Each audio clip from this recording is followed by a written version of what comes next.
Here I is again. Yeah, and we're still talking about nonverbal communication. I was thinking I was going to get a visit by a cat on camera, but it didn't happen that way. No, it did not. But anyway, we're now talking about clothing and other artifacts. Just a couple observations on clothing, right? It has been suggested that clothing can convey at least 10 types of messages to other peoples, right? And that includes your economic level, your social position, your social background, your educational background, your level of success, and your moral character, if you can believe that, right? Yeah, there's clothing. But clothing, it's more like a suggestion aimed to straight across like aimed straight across translation. Yeah, but them they're straight across translations, you run into those in the field of them, they're artifacts. Now, artifacts is things that you can put on your body and carry around, but oftentimes you can wear an artifact more than one day. Most people expect us to change our clothes every day. That's just because we got privilege. But expectation, you wear too many clothes, the same clothes too many days, people starts to look at you funny, and also sometimes you smell. I'm just saying, but that's a whole nother lecture. Artifacts convey often specific messages, right? So I might be wearing a ring on this finger right here, and that would mean at the very least that I be taken, right? If I'm wearing me a Star of David, you might have a good chance that I be Jewish, right? If I'm wearing a crucifix, I might be Catholic, right? Now, once you know, then you know, because I could also just be somebody who found some nice pieces and they like them, but the symbolism might be lost on the wearer. That is often who I is. But I got to tell you, the ultimate in artifacts for a student is that their book bag. You know how you got to have a book bag that got them two channels that you can you can carry it to them two straps just like that, right? You can carry it just like that, and then if you want to be cool, you carry it on one side. But that's where you carry all your books and everything, and you leave it all in there, so you got it every time you need it when you go to school. That's important, yeah. Well, that's also an artifact, and that's the artifact that says, I'm a student. All right, so that's clothing and other artifacts. Now, we can also talk about some body movements, right? How you move your body when you're wanting to communicate with somebody else. Well, that's important, and the people that done studied this the first time, they made some sweet categories for them, right? Now, sweet category number 1 is what we call emblems, right? Emblems, there are body movements that have specific verbal translations in a given culture. You got that? Specific verbal translations in a given culture. That's right. Take that verbal transition, or this verbal transition. Oh my. Or this verbal wait. Yeah, that's true, ain't it? And in some parts of the world, this is one of these, right? And in other parts of the world, this is something you use on Facebook to show that you like things, and it's good, right? And in other places, if you just tilt it slightly, it'll get you a ride going somewhere and chopped up on the way if you're looking for that too. Anyway, these is emblems, right? Because they got specific verbal translations in a given culture. I don't know what the hell is wrong with my hair today.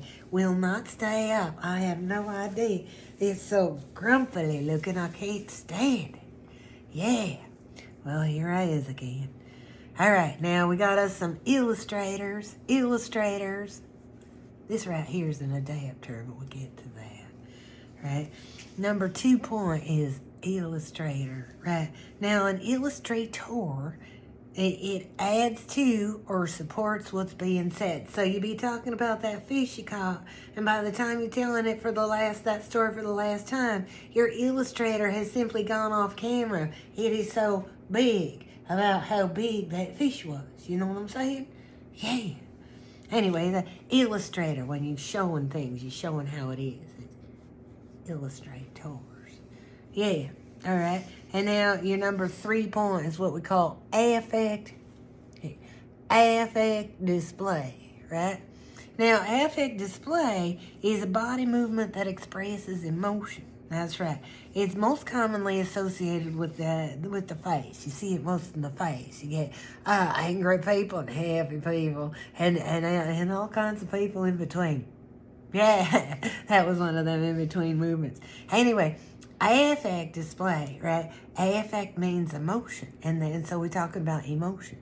But you know, it's possible to communicate emotion with your body and not just with your face. Posture, that's a good one. Somebody who's got some depression going on, they feel weighted down by it and the weight of the world and all them thoughts they got going on so heavy inside their head, and they walk like they're heavy, right? And then if you're feeling lighter, then you use your voluntary sitting upright self and you sit upright, and that's fun too. All right, so that there was affect display. Now, the other one that we can talk about is what we call regulators. And yes, that we did talk about a function of nonverbal being to regulate. And these behaviors, the ones that get people going faster, slowing down, talking slower, or stopping them from doing something, them are regulators. The regulators do the function of regulating. Yeah. We use regulators to monitor, maintain, or otherwise control someone else's speech and behavior sometimes too. Yeah, and I want you to know that yum sounds are one of the best regulators you can come up with if you wants to keep the other person still talking to you, right? You get your yum sounds, oh yeah, You make like what they saying is a feast for your brain, right? And people keep talking because you seem like you enjoying it so much they just want to keep treating you to their words. Yeah. Kind of like how you eat up this lecture right here. That's right. And I want you to know, Michael, you left my class today to get out of that there rain, and it is much nicer than we expected it to be. But you left my class, and I want you to be watching this, and I want you to know that I talked to you.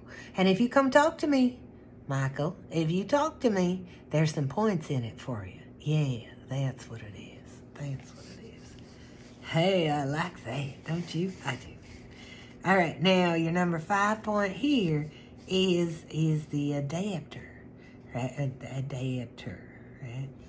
Now, an adapter is a nonverbal behavior that serves some sort of physical need, right? If you got yourself an itch, so you scratch it, right? Now, if you do it just once, all right, hope it felt good, and people go on, right? But if you get into them adapters on a big basis, like you keep doing them over and over again, people start to think other things. Like one hair flip gets the hair out of your eyes. 2, 3, 4 hair flips might mean that you ain't getting enough attention and you're trying to get some. You know what I'm saying? Anyway, them there are body movements, and that is how we communicate. The 5 categories of how we communicate with our body to talk to other people. Hi. All right, I'll be back. I'm going to go do something with my hair in between these videos.